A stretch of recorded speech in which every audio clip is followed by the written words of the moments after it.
en aquellos que ministramos la palabra o dirigimos en algún ministerio en la obra del Señor, cuando uno observa actitudes que asumen a veces hasta dirigentes, obedeciendo a ciertos criterios que se forman en el rol que asumen, y a veces esos criterios se expanden a interpretaciones de lo que entienden ellos es la voluntad de Dios o de Jesús para el ministerio. Y basándome en eso, tomé nada más y nada menos que al apóstol Pedro. Ustedes saben que en el capítulo 10 de los Hechos aparece el relato de Pedro y Cornelio.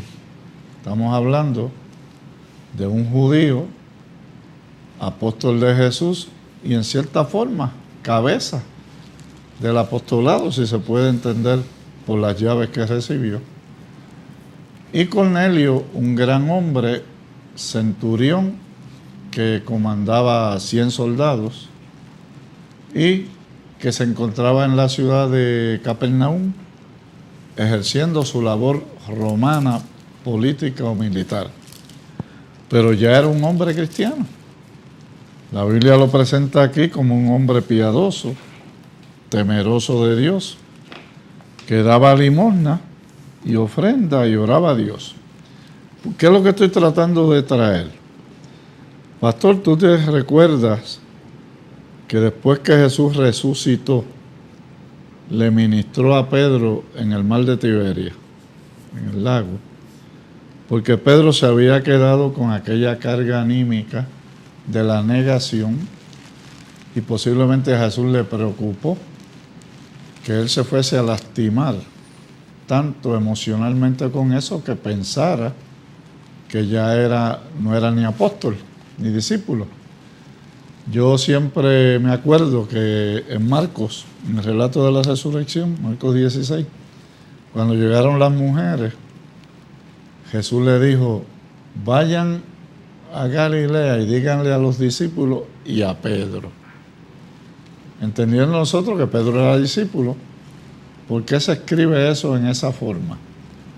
Pues yo estoy casi seguro que Pedro se estaba autoliquidando y autoeliminando como discípulo en su conciencia, no porque Jesús lo pensase así. En aquella administración de Tiberia, la única pregunta que el Señor le hizo en 3 ocasiones era que si lo amaba. Al responderle que sí y derramar lágrimas, a cada una de ellas el Señor le dijo, pastorea o alimenta mis ovejas, mis corderos o mi rebaño. ¿Ok? ¿Qué piensa uno? Que Pedro salió nuevo de allí, renovado. Allí Jesús no le dijo, es más, le dijo los corderos para que pensara en los gentiles, en la gente nueva, que los pastoreara, que los alimentara. Pero no le dijo que asumiese una actitud drástica, hermética, contra los que no eran judíos, o que le exigiera más por ser gentiles cuando vinieran a ser parte del cristianismo, como empezó a notarse en los primeros grupos sectarios religiosos de judíos cristianos, que se llamaron judaizantes, que le querían imponer ciertas normas y prácticas del judaísmo como la circuncisión y guardar el sábado a esos primeros creyentes. En ningún momento Jesús predicó eso, de que le llevaran patrones, costumbres y tradiciones a la gente que se convirtiera. Y Pedro se aferró a ese credo y no quería bautizar a Cornelio. Ahí está el detalle. ¿Quién le ordenó que no bautizara a Cornelio por estar pensando de esa manera? Jesucristo no fue. Y cuando usted analiza el ministerio de Pedro desde Pentecostés hasta este capítulo que yo estoy mencionando, a Pedro se le convertía mucha gente. El primer sermón fue de 3,000. A Pedro se le sanó un paralítico, Eneas, un cojo, y una nena llamada Dorcas resucitó. Y todos esos milagros ocurrían con Pedro, estando Pedro atesorando esa falsa creencia y asumiendo esa falsa actitud contra Cornelio. ¿Por qué yo digo esto? Porque a veces hay personas que creen que porque un milagro acompañe a un dirigente, ya todo lo que ese dirigente diga, haga y crea, hay que aceptarlo ciegamente.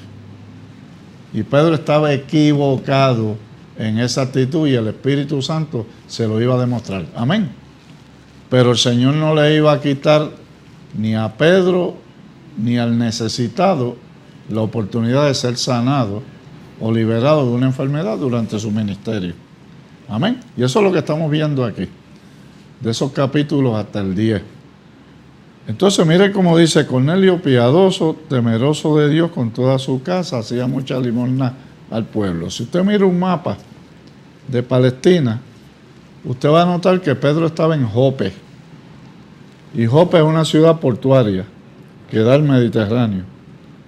Un poquitito más arriba estaba Cesarea Marítima, que también es portuaria. Y llevaba el nombre, obviamente, de Augusto César, porque Herodes el Grande la construyó en honor a. Entonces, ¿qué distancia había entre Cesarea y Jope? Mire, más grande no era que ir a Galilea, era una distancia que se podía cubrir en alguna forma u otra.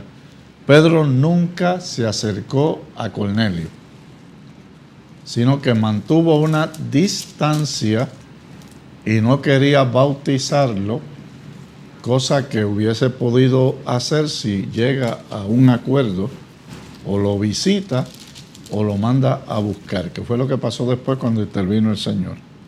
Pero oigan esto, mire cómo es el Espíritu de Dios. Cuando Dios quiere arreglar una cosa, cuando Dios no quiere que algo continúe mal, que se esté llevando una mala doctrina, una mala enseñanza, o asumiendo una mala actitud entre cristianos, en una iglesia que debe estar unida, cuando el Señor no quiere que en su nombre se hagan cosas que Él no ha autorizado, o se digan cosas que Él no ha enseñado, el Espíritu obra. Porque el Espíritu es para confirmar el poder de Jesucristo, las enseñanzas de Jesús, y eso Él lo dijo cuando lo prometió. Guiará a toda verdad. Dice aquí que Cornelio entró en una habitación, allí oró y tuvo una visión de Dios donde se le apareció un ángel en el cuarto. Y ese ángel le dio un mensaje divino. Qué interesante. El evangelista no iba donde él, pero Dios mandó un ángel donde él. El evangelista no hablaba con él para arreglar el problema, pero el ángel de Dios habló con él. Y nosotros no somos más importantes que el Dios que predicamos, para estar asumiendo actitudes donde Dios quiere estar y nosotros no lo dejamos. Y ahí le dijo: tus oraciones y tus limosnas han subido a la memoria delante de Dios. Óigame, ¿cómo es que las oraciones de Cornelio llegan a Dios? Y lo que Cornelio pide y necesita, Pedro no lo quiere escuchar. ¿Me están entendiendo lo que quiere decir? Es posible que haya en el mundo, en cualquier país, incluyendo el nuestro, personas que asuman posiciones estrictas, drásticas, que sean hasta marginantes contra otros y piensen que están en la verdad y piensen que sus actitudes son correctas. Yo creo que tú las has visto. Yo también las he visto. Y cuando uno reacciona para corregirlo, declaran a uno con doctrina de error o que está equivocado. Y aquí se le ordenó que enviara hombres a Jope, que es donde está Pedro, e hiciera venir a Pedro, a Simón, que tenía por sobrenombre Pedro. Y le explicó unas cuantas cosas. Cuando el ángel se va, no es casualidad que simultáneamente, amén, Dios le da una visión, el Espíritu, a Pedro. Le hizo sentir como un desmayito, se fue a una azotea y en una visión le mostró todos los animales que eran inmundos en Levítico. Con una palabra: mata y come. No le dijo mata. Le dijo mata y come, porque comiendo asimila. Nosotros sabemos que Dios está usando un símbolo. Pedro originalmente se resiste, pero la voz le habla 3 veces.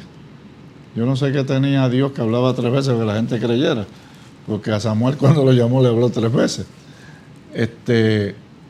Y en la tercera ocasión Pedro se dio cuenta que era que el Señor le estaba dando un mensaje sobre Cornelio.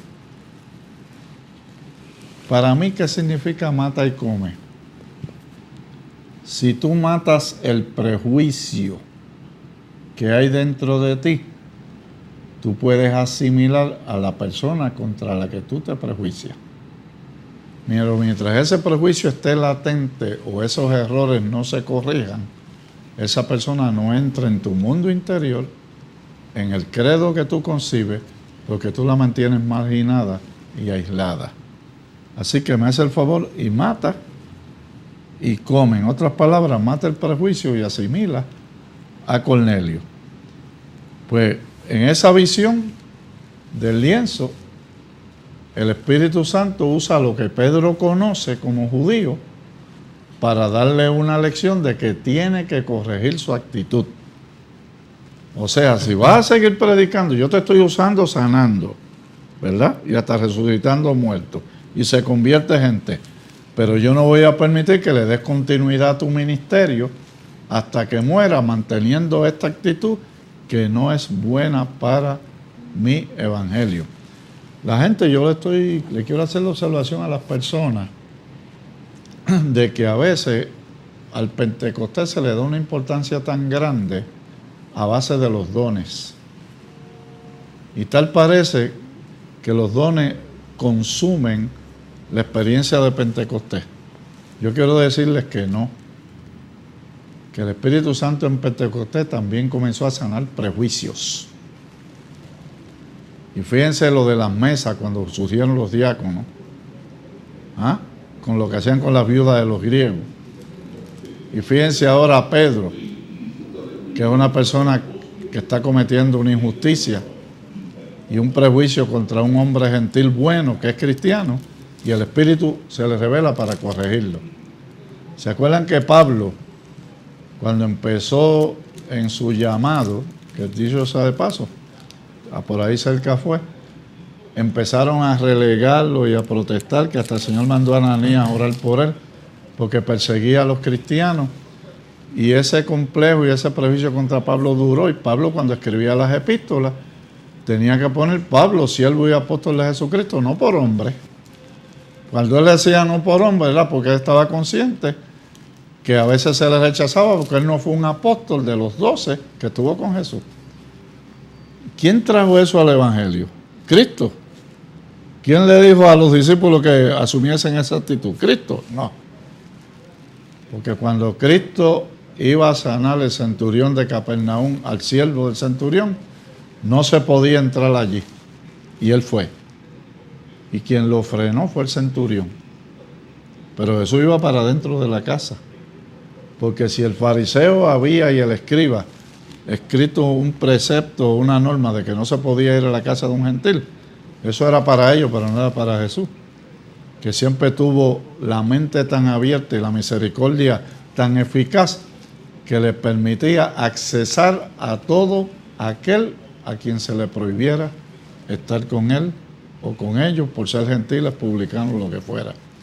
Y aquí el Señor habló también con Pedro, habló con Cornelio y arregló el asunto de una forma maravillosa. Ahora, Pedro se tuvo que convencer que el Señor era quien le hablaba y en eso se allanó. Ahora, mire lo que le dijo la voz. Esto es muy importante. Lo que Dios limpió, no lo llames tú común, ordinario. ¿Ok? Y cuando vino Cornelio, que llegó a la presencia de Pedro, Pedro estaba pensando en la visión y ahí llegaron 3 hombres buscándolo. Y la voz le habló y le dijo, levántate, ve y no dudes de ir con ellos porque yo los he enviado. Mire cómo el Señor está trabajando, ¿verdad? Pero a mí me llama mucho la atención y me gusta, sobre todo cuando Cornelio llegó donde Pedro, se postró delante de Pedro y Pedro fue tan bueno y tan humilde que no te postres delante de mí, porque yo soy hombre como tú. Yo quisiera saber de dónde sacó la gente eso, de estarse arrodillando delante de figuras que representan una autoridad para ellos, porque la Biblia no acepta eso.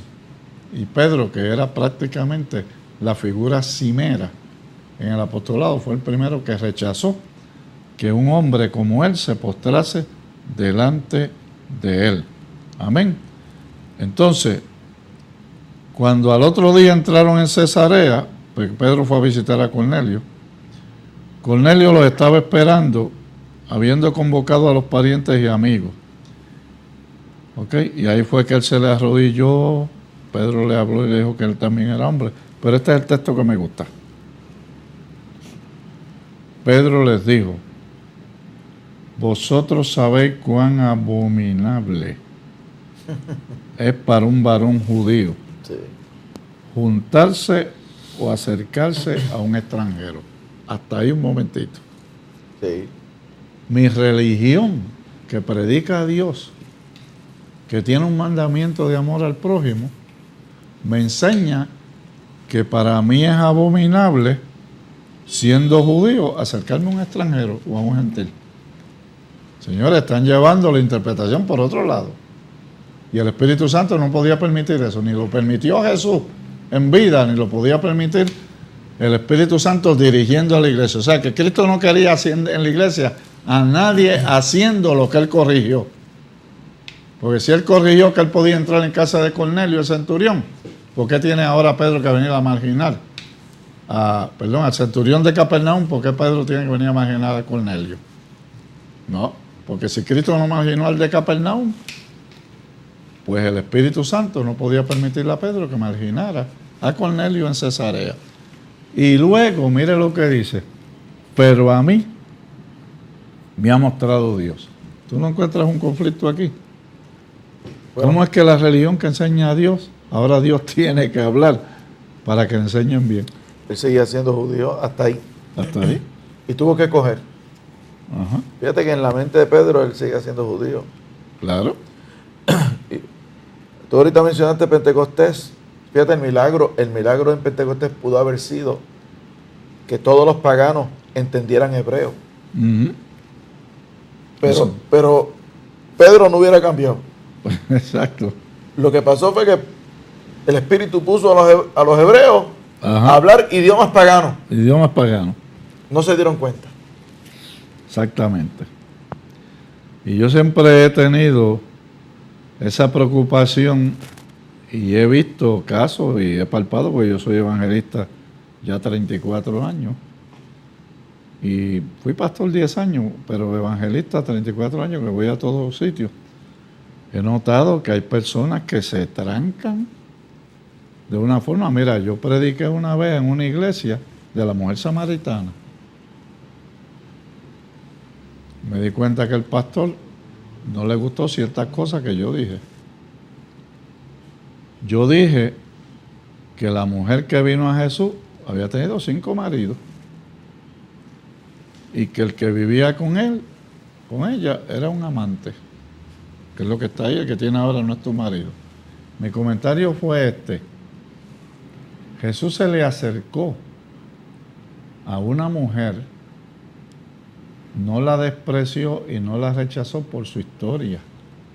E incluso tenemos que señalar que a veces no era por cuestiones morales que había divorcio, sino porque por cualquier cosa, siguiendo la ley de nuestra, hasta por cocinar mal, le daban un divorcio a una mujer. Es correcto. Y quién sabe si esos 5 maridos de la samaritana no fue por inmoralidades de ella. Pero lo importante era que Jesús, sabiendo que esa era su situación, le hizo una oferta de cambio. Si ella entró en esa oferta de cambio, pues obviamente lo que Jesús hacía era perdonándole, si es que había cometido errores, todo su pasado. Amén. o la entendió tan bien que entendió que fue una mujer mal, ¿cómo se dice? Amada, mal querida, abusada por la actitud de los maridos que tuvo. Y para mí que la dejó preparada como para volverse a casar. O casarse con el hombre que tenía diamantes, si podían arreglarlo. Y el pastor no le gustó eso. ¿Sabes lo que dijo? Yo quiero decir en esta noche que si la mujer fue sanada era para que volviera con el primer marido que tenía. Y si el primer marido que tenía estaba casado, ¿de dónde sacó ese pastor eso? De una férrea creencia y una mala interpretación de los pasajes de la Biblia, porque hay que entender, óiganme bien, que hay algo que se está entendiendo mal en la interpretación de esto. Cristo dijo que el que casa con la repudiada comete adulterio, pero el repudio no significa casorio. El repudio es un tiempo que el hombre repudia a la mujer por algo. No le gustó que hablara con un hombre en público, por una de esas boberías, que no eran adulterio, que Jesús dijo, a menos que no sea por adulterio. Y en esa etapa de repudio, la mujer estaba 4 meses, todavía en el Islam se practica esto, por si había embarazo, porque esa criatura tenía que hacerse cargo del hombre de ella. Ahí decidía si volvía con ella o la dejaba y le daba carta de divorcio. Si le había dado la carta de divorcio, ¿cómo es que él se puede volver a casar y ella no?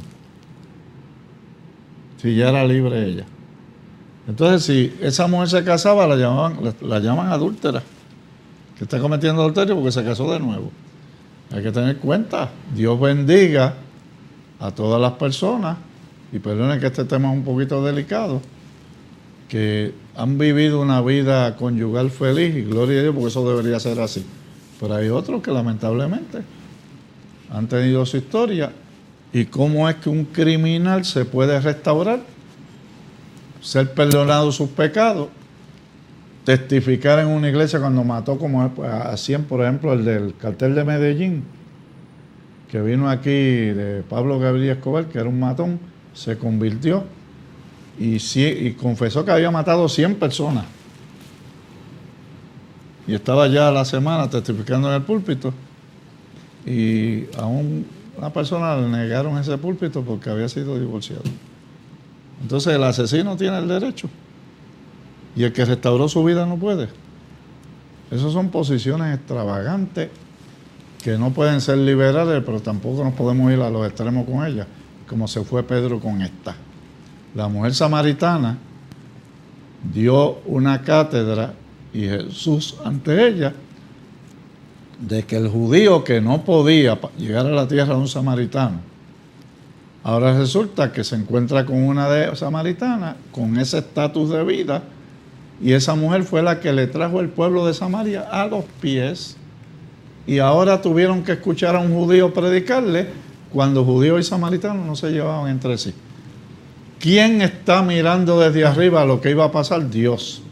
Y Dios sabía que cuando su hijo se metiese por esa tierra de Siquem, esto iba a pasar. Y esto era necesario, Dios lo sabía. Porque Dios no puede permitir que esas guerras entre dos grupos que tengan a medios hermanos continuaran por toda la historia. Bueno, Isaías, el tiempo nos va a traicionar un poquito. Vamos a tener que terminar lo de, sí, lo de Pedro la semana próxima. Hacemos como hacían antes en las novelas. Si quieres saber el final de esta historia, sintonice la semana próxima. ¿Dónde vas a estar esta semana, Isaías? Mira, yo voy a estar con Eliezer Álvarez, tu cuñado. En Dajau. En Dajau, pues me pidió que le dieran los estudios de Apocalipsis. ¿Cuándo vas a hacer eso? Yo voy este lunes. Los lunes, ¿cómo no? El lunes 20. Voy a estar unos cuantos lunes corridos. Tengo que verificar con él si él me quiere tener mañana o no. Y eso ahí es donde voy a estar, principalmente. Ahora voy a estar en Las Piedras, en la Iglesia Bautista de Las Piedras, el otro viernes y el otro domingo. Muy bien, pues la Iglesia Bautista de Las Piedras, próximo viernes y el próximo domingo y el otro domingo, y todos los lunes por un tiempo con Eliezer, hablando del libro de Apocalipsis. Bueno, espero que Dios te bendiga y bendiga a todos tus oyentes entonces. Amén, amén.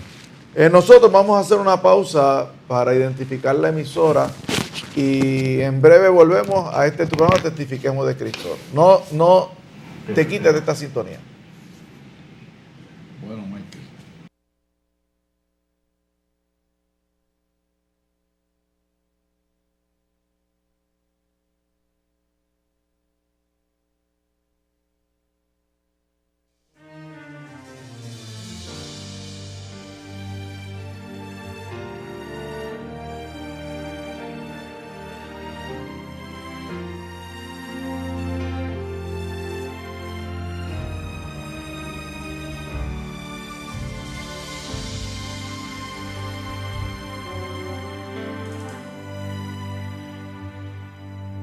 Por encima de nadie un paso dio, quien el mundo olvidó. Lloró lágrimas de un fiel, el cielo y tierra movió. Entró en la historia de la humanidad y fue un capítulo aparte. Antes y después, principio y fin, piedra de la esquina angular, único y verdadero, último y primero.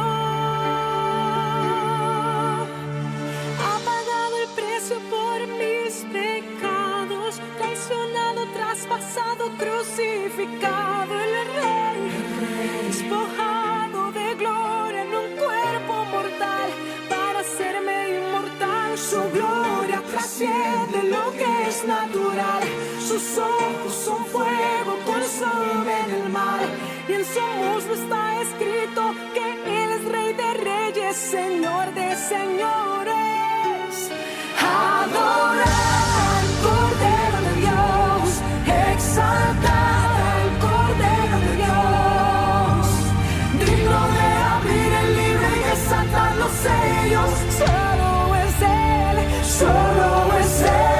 Espíritu Santo, haz de mí la presencia de Jesús, raíz de David, santo y temible, justo y fiel.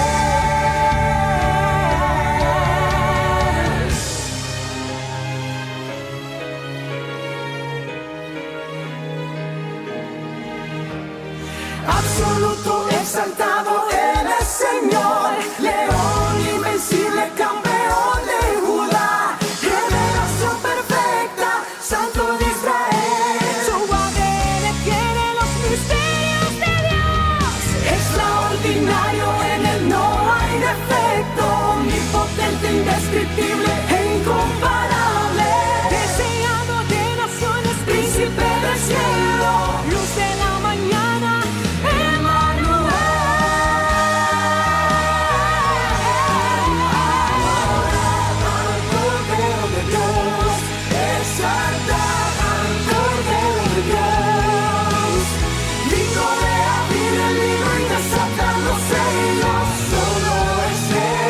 solo es Él,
Todos los momentos especiales de la vida están llenos de hermosos detalles, con sus seres queridos, con esa persona tan especial y con ese sabor que evoca tradición, que evoca tu tierra. Y siempre ha estado allí, dándole ese toque inconfundible a todos tus momentos. Sobre la mesa está tu futuro. Goya te invita a comer juntos en familia. Y bienvenido una vez más a este tu programa Testifiquemos de Cristo. En la segunda mitad estabas escuchando a la hermana Sheila Romero en el himno El Extraordinario. Y queremos recordarte que estamos ubicados en la carretera 167, la carretera que va de Bayamón a Comerío, en el kilómetro 15.1, la Iglesia Discípulo de Cristo en Buenavista. Estamos transmitiendo en vivo desde nuestras facilidades en los controles nuestro hermano Rafael Hernández, presidente de Buenavista TV y el Ministerio de Radio e Internet. Hemos estado orando todos los días a las 5 de la mañana. Mañana continúa esta cadena de oración, pidiéndole al Señor que nos bendiga en este año 2014. Y mañana en la noche tenemos una linda vigilia de oración. Mañana, viernes 17 de enero de 2013, vamos a tener adoración, cánticos, oración, intercesión. Va a estar también predicando el reverendo doctor Samuel Sullivan y va a tener las alabanzas nuestra querida hermana Yadira Coradín. El sábado durante el día tendremos un retiro de ayuno y oración. En un momento dado, al mediodía, va a estar ministrando el joven Juan Rivera, conocido como Juanito. Y yo sé que el Espíritu Santo nos va a bendecir, la palabra de Dios nos va a bendecir y todos ustedes están invitados a estar en estas actividades. Domingo, como de costumbre, a las 8 y a las 11:15, nuestro culto de adoración. Va a predicar su servidor. En la tarde vamos a tener un retiro congregacional comenzando a eso de las 1:30 de la tarde. Van a haber momentos de oración, de intercesión. Van a entonar cánticos nuestro hermano Eliam, Elianis y Roxanne Espinosa. Y sé que Dios los va a usar. Va a estar predicando la palabra de Dios la reverenda Marilú Dones de Reyes. Esto es el domingo 19 en la tarde aquí en nuestras facilidades. Y con ese retiro congregacional esperamos terminar este primer esfuerzo de oración, pidiéndole a Dios que nos bendiga en el año 2014. Les recuerdo el programa semanal para que si no tienes un lugar donde adorar, serás muy bien recibido. Y sé que Dios te va a bendecir y te va a ministrar en este lugar. Vas a encontrar una iglesia cálida, amorosa, donde se predica la palabra de Dios, donde se adora con fervor y donde se puede crecer en la palabra. Todos los domingos, como ya dije, a las 8 y a las 11:15 se repite el mismo culto de adoración. Entre medio tenemos la escuela bíblica y para los miembros de la iglesia el seminario de capacitación y crecimiento cristiano. En la noche hay oración en el aposento alto. Los lunes hay oración en el aposento alto y hay distintas reuniones y actividades. Martes en la mañana hay un precioso culto de oración muy bien asistido. También es transmitido por nuestra página de internet, por Buenavista TV, en www.iglesiai.org. Iglesiai.org. Igual que este mismo programa que se escucha por la potente radioemisora Radio Triunfo, 96.9 FM, también se puede ver y escuchar a través de nuestra página en la internet, iglesiai.org. Ese culto de los martes empieza a las 9, termina cerca del mediodía. Siempre predica el evangelista Víctor Rosselló. En la noche de los martes hay actividades evangelísticas. miércoles en la noche tenemos nuestro culto de oración y Santa Cena, también siempre bien asistido y siempre lleno de la gracia del Señor. Los viernes tenemos sociedades. Mañana, como ya señalé, no hay sociedades porque tenemos la primera vigilia congregacional de este año 2014. Y como ya les dije, va a predicar el doctor Samuel Sullivan, va a estar cantando la hermana Yadira Coradín. Y el sábado tenemos la reunión de la tropa de los niños escuchas. Siempre hay oración, pero este sábado en particular tenemos un retiro congregacional con el hermano Juan Rivera. Y sería grato podernos encontrar en alguna de estas actividades.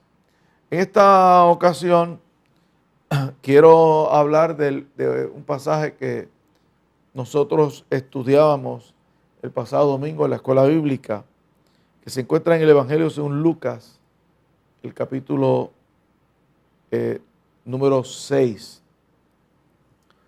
Ese es el pasaje que empieza en el verso 27 diciendo: amad a vuestros enemigos, haced bien a los que os aborrecen, bendecid a los que os maldicen y orad por los que os calumnian. Al que te hiera en una mejilla, preséntale también la otra, y al que te quite la capa, ni aun la túnica le niegues. A cualquiera que te pida, dale, y al que tome lo que es tuyo, no pida que te lo devuelva.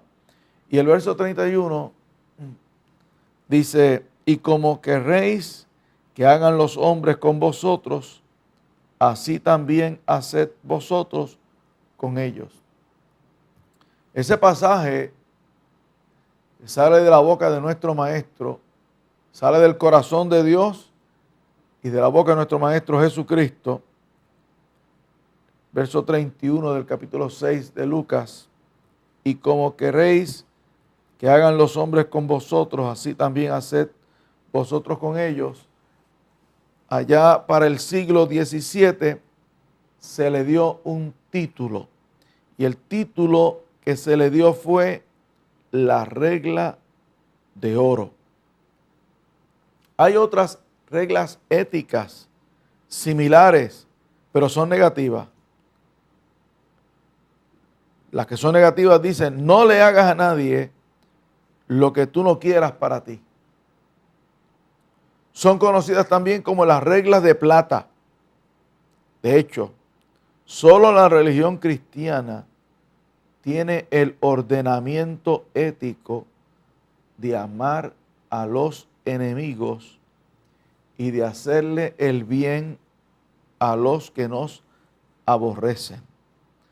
Aunque hay acercamientos en el judaísmo, no llegan a ese nivel. Por ello, un judío no tiene que amar a sus enemigos.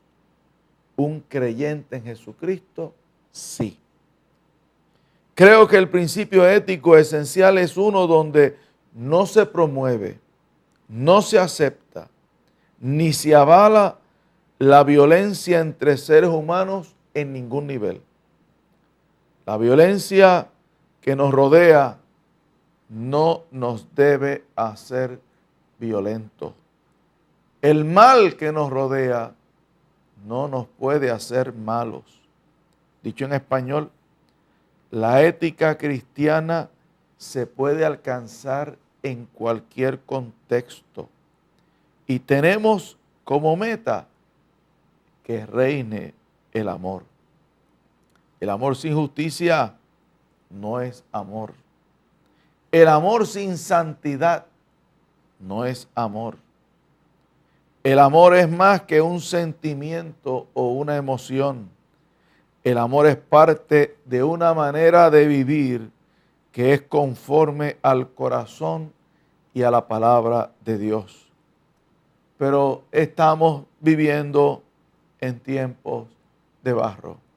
Tenemos la máxima de la regla de oro, pero estamos viviendo en tiempos de barro. Impera otro principio que dice: mejor es recibir que dar. Reina el deseo de cada cual buscar lo suyo propio, aunque sea en menoscabo de los demás. En este tiempo malo, donde gana el más violento y con violencia se afirma el poder, la regla de oro parece ilógica, débil e ineficiente, pero es nuestra norma de fe y es nuestra más cara aspiración. Antes de proseguir, yo tengo que aclararles que el pasaje que estamos estudiando en el día de hoy no promueve para nada que se acepte la violencia doméstica en ninguna de sus formas. Nadie tiene que someterse a tal conducta anticristiana y pecaminosa. Por el contrario, somos promotores de otro estilo de vida donde impera la buena voluntad y la paz entre los seres humanos. Esta máxima predica no con palabras, sino con acción. Promueve un estilo de vida amoroso, ejemplarizando la conducta deseada. Si un hijo desea un abrazo de su padre, entonces déle un abrazo primero. Alguien diría, pero no se supone que sea el papá el primero que abrace. Yo pregunto, ¿quién es responsable de la primera buena acción? La contestación, el que tenga a Cristo en su corazón. Ese es el responsable de la primera acción buena. Ese, por tener a Cristo, tiene que evidenciar madurez. Y el mundo necesita ser ilustrado del valor del amor y de su consuelo. Mucha de la conducta errada de nuestra sociedad viene por ignorancia. Escribí un cuento corto para ilustrar este punto.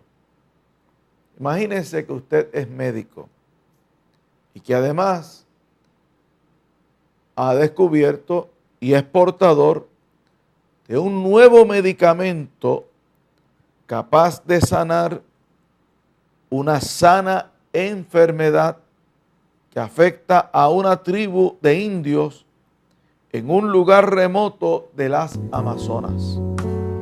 Imagínese además que usted carga con usted unas dosis de ese medicamento que cuesta cada dosis $5,000. Usted y varios colegas médicos llegan a esta remota región. Depositan sobre una mesa unos 20 frascos con ese medicamento. Cada frasco vale $5,000. Sobre la mesa hay 20 frascos. El valor económico es de $100,000. Además han puesto sobre la mesa 5 teléfonos celulares. Último modelo. De momento entran a esa caseta 5 nativos de aquella región, miembros de la tribu que ustedes van a salvar. Entran armados con garrotes y con cuchillos. Vienen a robar. Ven los celulares,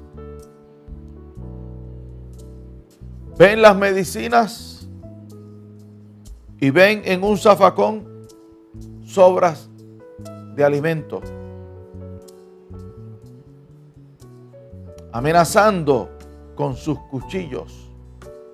Roban sin piedad las sobras de la comida que estaba en el zafacón. Y se van. ¿Qué sucedió? ¿Cómo usted explica esta conducta? ¿Cuál era tu misión? ¿A qué debemos responder? ¿Cuál es el deber del creyente en una situación así? Evidentemente, aquí hay un asunto de valoraciones. ¿A qué le damos valor? ¿Y cuáles son nuestras prioridades? Los nativos de esa parte de las Amazonas no saben lo que es un celular. No le ascriben valor a un iPhone. Eso no se come. Además, desconocen que la medicina en esos envases es lo que más necesitan en sus vidas. Tampoco tienen idea del valor económico de esa medicina. Le dan valor a las sobras de alimento que hay en el zafacón. Ven en el zafacón un tipo de caja fuerte y usan la violencia para arrebatar ese tesoro. ¿Qué debe hacer un creyente? Un creyente debe estar consciente de que lo que esas personas le dan mucho valor, para nosotros es basura. Tenemos un tesoro que precisamente puede salvar sus almas. Si alguien viene a esa tienda de campaña a robarse la comida que está en el zafacón, por amor a Dios, antes de que se vaya, yo debo decirle: no te vayas, aquí tengo alimento que no ha sido usado. Aquí tengo otras cosas que tú necesitas. Tómalas también. No quiero que se vaya porque yo tengo un tesoro que ofrecerle. He viajado cientos o miles de millas para encontrarme con él, para sanar su enfermedad. Es verdad que me viene a robar, pero me viene a robar porque es ignorante de la verdad. Lo que me va a robar realmente es basura. Le puedo dar más basura.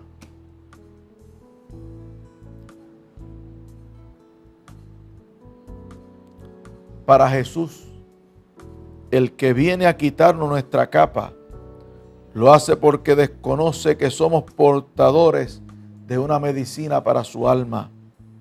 Desconoce que con gusto le hubiésemos dado también la túnica si lo hubiese pedido, pues estamos aquí como embajadores del reino de los cielos. Nuestro verdadero tesoro no son los bienes pasajeros. Eso es basura. Nuestro verdadero tesoro es lo que permanece, la vida eterna. De hecho, cada vez que alguien nos haga daño, estamos en el escenario perfecto para poner de manifiesto nuestro verdadero tesoro.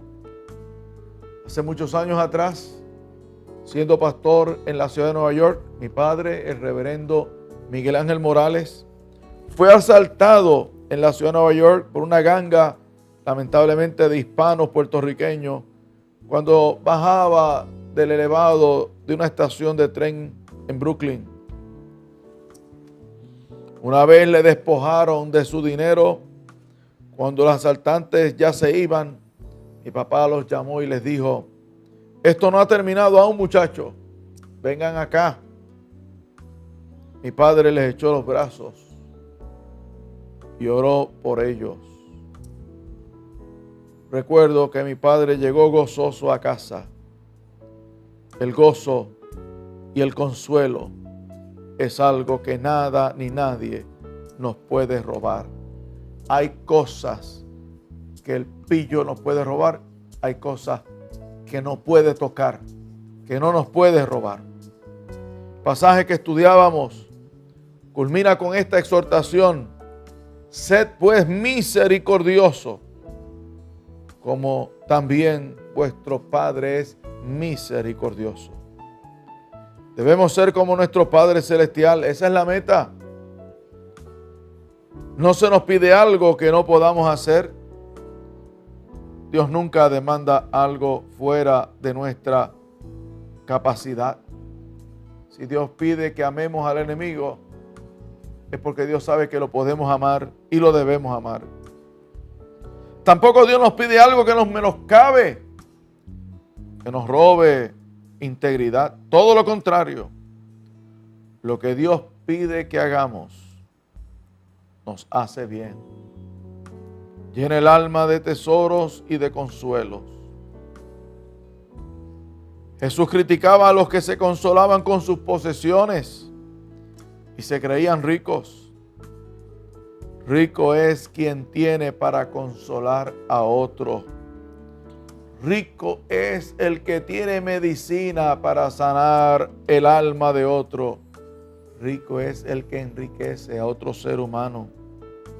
Finalmente, conocemos a Dios mejor cuando somos misericordiosos. En tiempos de barro, pedimos a Dios que nos moldee y nos haga misericordiosos como Él. En tiempos de barro, el alfarero eterno puede moldear la regla de oro en nosotros para el consuelo de muchos. En pequeños detalles que a veces se inician como desventura, podemos ver la gloria de Dios. Y más importante, otros podrán conocer la misericordia de Dios.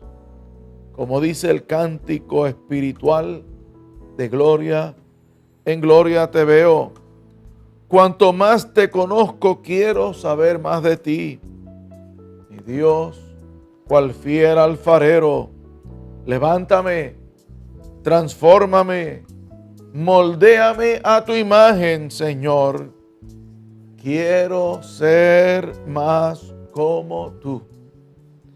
Ver la vida como tú. Satúrame de tu espíritu para reflejarle al mundo tu amor. Sea esta, amado y amada, nuestra oración y que dirija esta palabra, nuestra conducta en un 2014 lleno de la bienaventuranza y de la gloria de nuestro Dios. Vamos a tener un momento de oración. Te pido que nos hagas misericordiosos, que nos enseñes a amar como tú nos amas a nosotros, que nos laves, nos limpies, nos transformes. En este día mira a los que abren el corazón para recibir esta gracia. Moldéalos, transfórmalos, límpialos, quita lo que debe ser quitado y llena el corazón con la unción y el poder de tu Espíritu Santo, para que seamos reflejos de tu gracia, testigos de tu poder, luz y sal sobre esta tierra. Haz de este año 2014 un año de esperanza y un año de bendición para todos nosotros. En Cristo Jesús lo pedimos y te damos gracias. Amén. Bien, amados, hasta aquí esta edición de tu programa Testifiquemos de Cristo.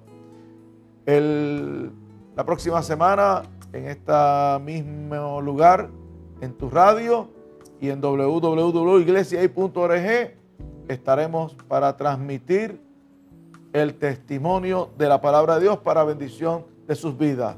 Así que desde el santuario de la Iglesia Cristiana Discípulo de Cristo de Buenavista, el hermano Rafael Hernández, los controles, y el pastor Miguel Antonio Morales, nos despedimos de ustedes. Hasta la semana próxima. Dios nos bendiga.